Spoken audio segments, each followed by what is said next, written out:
We've been working on Farm to People now for about 8 years, and we've probably been through about 8 spaces in 8 years.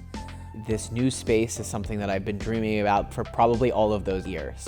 The search for our new home began when we realized that we couldn't stay in our Greenpoint facility, and we wanted to invest in a space where we could see the full potential of our community and make it our home.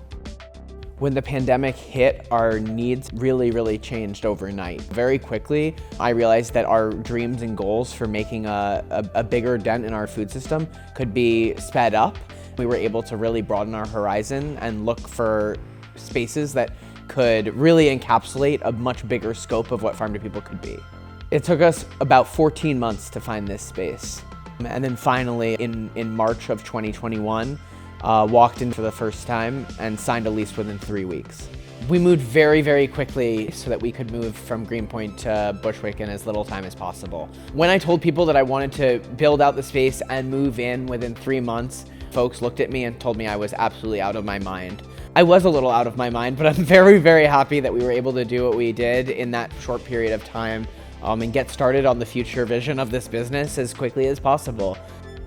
Like most of Bushwick, I would describe the space as like equal parts kind of artsy and funky and equal parts like industrial and really like useful. I really love that actually from the mid 1970s to the early 2000s, this was a meat packing facility.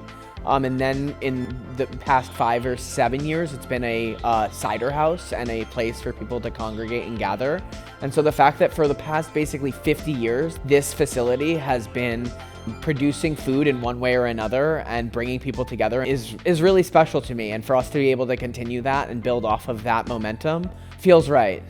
I always thought that if we could create a space where people could come together, meet their farmers, taste the food, meet each other, that it would be a really magical experience.